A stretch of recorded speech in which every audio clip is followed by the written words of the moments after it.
All right, what's going on, guys? It's Luke here. Today we're going to run through a market breakdown, and then I'm going to go over this quick PM trade that I took. Executions are all in the Discord. I'm pretty sure if you guys seen my recap from earlier, these were the loss and the win I took earlier, and then this was the win that I took in PM, just with micros to secure a winning day. I'm still going to go through it because I thought it was a pretty decent trade. Coming into the day, let's look through this. Okay, so, and before I get into it, again, top one, Elite Daily accounts. Will be changing after Sunday, so if you guys want to pick one up, code LukeX, you'll get 60% off. And those are daily payouts, no consistency unfunded, no activation fee, and all that stuff like that. So if you guys are interested, check the link in the pinned comment. But coming into the day today, I was willing to trade either way. Obviously, higher time frame was bullish still, but obviously we're super extended. So I was like, if we get shorts through this low resistance liquidity and this unfilled gap, then I can look for shorts. Otherwise, we see continuations higher, I want longs. But coming into market open, I wanted to use the 15-minute gap. Hold on, let me see if what did I hide here? One sec. Yeah. Okay. So I was like, if we hold this 15-minute gap, then I want to trade towards the data highs. And these were the data highs right here. We put in this 829 wick. I don't know. It was really weird. So market opens up and initially just starts pushing up. Let me just mark this out really quick for you guys. I'll just go through it again really quick because I'm going to break down everything. So this was our data high right here. So CPI high. And coming into the session, we started displacing towards that. Obviously didn't get an entry. I didn't want to just FOMO in. I wanted to retrace into entry. We didn't get anything. We ended up putting in these relative equal highs. At this point, it was kind of weird though, because 829 MNQ took out the high. It was really weird. So from there, price ended up coming back down, and we ended up inversing this 2-minute to the downside. And am I going to short this? No, because we're so close to the data highs. And again, we have that 15-minute gap there.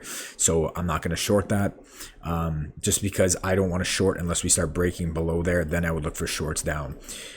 Going over to the other side, or going back over here, sorry. We get this 1-minute inversion to the upside. I personally just didn't like this. I don't know. I just didn't like it. I don't know. I'm not sure specifically. Like, there's just certain trades that you see and then certain trades that you just don't take. And I don't know. I just wasn't a fan of this. We came back down. We did get this inverse to the upside. But I don't know. I was just like, I'm going to wait. Another thing I didn't like, especially, was that we did leave these relative equal lows. So I wasn't sure if price was going to want to manipulate, which is what ended up happening. So luckily I did fade that. But I do think if you took this isn't a bad trade. My main thing was I just didn't like how it looked, and I didn't like how we had those relative equal lows right there. It just was really weird. And again, it was kind of like, I don't know, it was throwing me off. But anyway, from there, we end up coming back down, sweeping out these relative equal lows. We're delivering off that 15-minute gap. So at this point, I'm like, okay, now it looks like good. We took the relative equal lows. That's one less thing to worry about. We get the 1-minute inversion to the upside right here at 941. I take that. I think this is a great trade. I'm not going to lie. Break even was here, and then I wanted to TP at the data high, like right there. So it was like a little just past a 1-hour trade. We get close to break even. Probably should have gone break even there after we edged it, because I don't know, but because of how close we were, it's just kind of bullshit. But from there, we just chop around, and at this point, I'm like, oh, we're just generating buy side here, and then we're gonna run through it.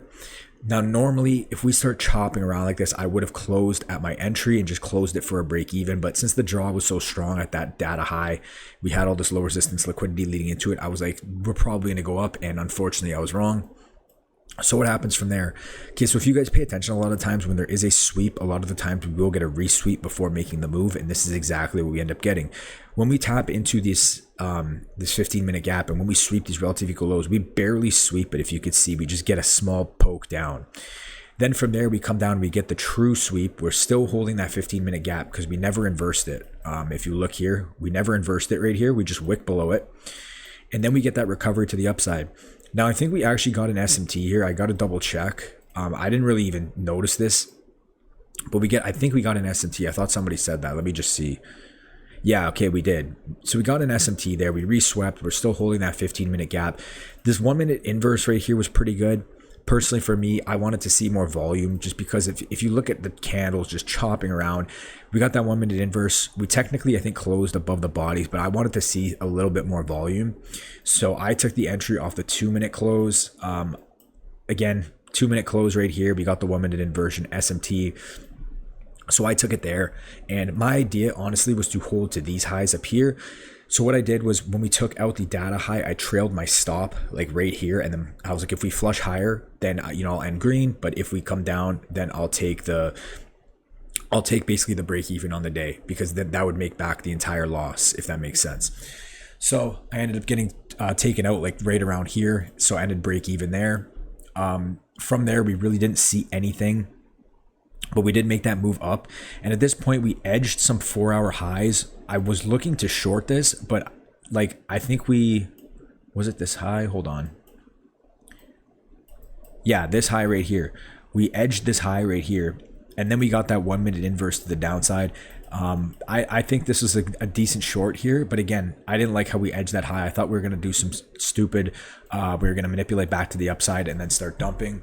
So I faded that. But if you guys did take this 1 minute inversion, this would be, a pretty solid trade in my opinion. But yeah, from there, price ends up coming down, and here we start trending lower. And at this point, I'm looking for a continuation play. You see we're respecting bearish order flow, lower highs, lower lows, lower highs. Price comes back right here. Now this is the PM trade. So what happens here? Price comes back and it's respecting this 5 minute bearish fair value gap. And what did we do? We left relative equal lows right here. So at this point, I hop on my top step accounts and I'm like, okay, I'm going to see if I can get a continuation play just for a a quick in and out move. You look at ES.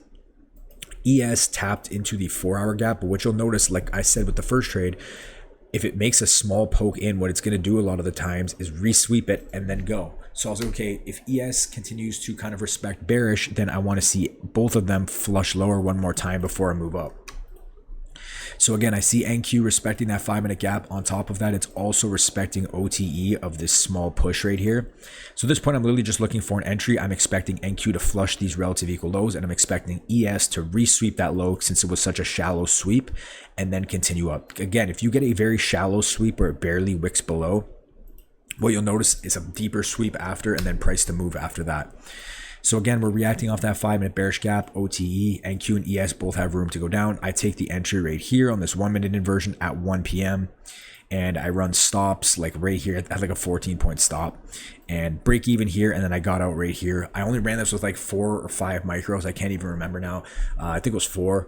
I was supposed to throw more on, but I just kind of screwed up the risk when I was calculating. But anyway, we end up hitting the 150 day and we get out right there, luckily. Otherwise, I would have been taken out, break even if I tried to hold for those lows. But yeah, other than that, we kind of chop around. And as you can see from ES, what did we do? We resweep that low and then we do get a move up. Although it wasn't the greatest delivery, we come down, we get the shallow sweep, we resweep that, and then we go to the upside. Obviously not the greatest delivery, but we also had that SMT.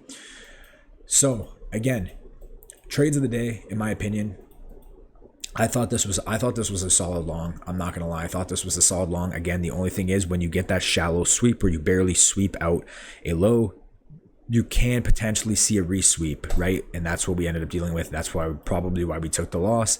But it is what it is. We generate more buy side here, and then we take that 2 minute. I thought this was a solid trade. Honestly, I thought this was a solid trade. If you did take the 1 minute inversion, that is good too. Personally, again, I just wanted more volume. I wanted the volume to really show me that it wanted to continue higher. And now we generated all of this buy side. We still had data highs intact. Now we had an SMT, and we reswept that shallow sweep or that shallow wick, and then we just deliver up. So I thought that was a solid trade. And if you did hold that to the CPI data high, that's a pretty good trade. From there, again, I think this 1 minute inversion was good, although I didn't like it because of how close we were to that 4-hour. But again, if you went for this for a quick break even and then you just held that, honestly, a great trade.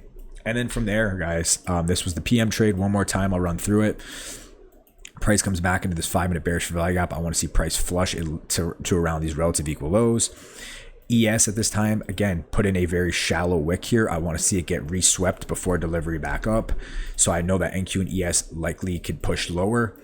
Entry based off that 1 minute inversion, nice displacement, and then target the 150 day, and that's it. So that's it for me, guys. Solid week, break even on the Lucids, and then a quick winning day on the top step accounts. But yeah, anyway, that's it for me, guys. We'll be back at it on Monday. I'll have some videos out this weekend, and I'll talk to you guys in the next one. Peace.